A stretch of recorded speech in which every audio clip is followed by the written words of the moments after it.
Bonjour, lors de notre prochain cours, nous débuterons notre cycle de tennis de table. Cette vidéo vous présentera le règlement simplifié et les règles de bonne conduite que vous devrez adopter pendant vos matchs. Tout d'abord, voyons ensemble comment se présente la surface de jeu. La partie supérieure de la table, rectangulaire, se trouve à 76 cm au-dessus du sol. La surface de jeu est divisée en deux camps égaux par un filet vertical dont la partie supérieure se trouve à 15,25 cm au-dessus de la surface de jeu. La surface de jeu ne comprend pas les faces verticales du plateau de la table. Si la balle touche le bord de la table, elle est bonne. Si elle touche le côté de la table, elle est mauvaise. Alors, comment peut-on gagner un point lors d'un match ? Un joueur marque un point lorsque son adversaire commet l'une des erreurs suivantes. Il n'arrive pas à renvoyer la balle.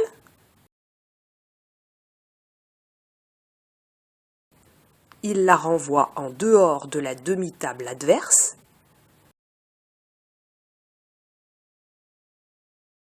Il laisse rebondir la balle plus d'une fois dans son propre camp avant de la renvoyer.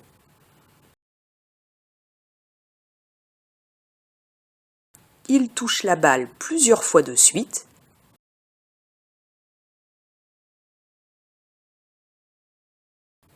Il frappe la balle de volée, c'est-à-dire sans qu'elle rebondisse sur la table, au-dessus de sa demi-table.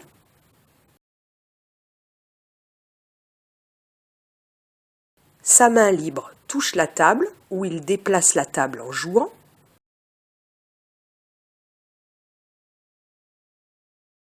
Il effectue un mauvais service. Alors, comment doit-on servir ? L'exécution du service doit obéir aux règles suivantes. La balle repose sur la paume de la main ouverte. La main qui tient la balle doit être au-dessus du niveau de la table. La balle doit être lancée vers le haut, plus de 16 cm.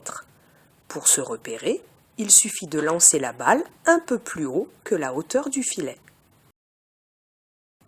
La balle doit être frappée quand elle redescend et derrière la table. La balle doit rebondir d'abord dans son camp, puis dans le camp de l'adversaire. Après les deux rebonds, la balle peut sortir sur les côtés de la table. On peut servir sur tout le terrain de son adversaire. C'est le tirage au sort qui décide de celui qui sert le premier. Le service change tous les 2 points.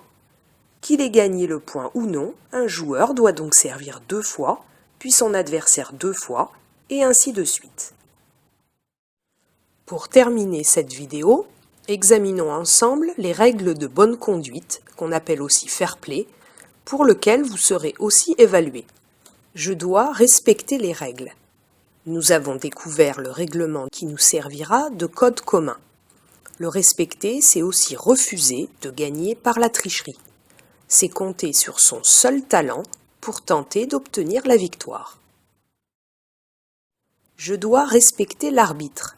C'est accepter ses décisions, même si je pense qu'il se trompe.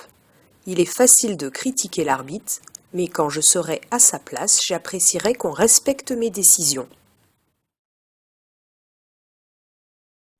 Je dois respecter mon adversaire. Mon adversaire est indispensable pour que je joue.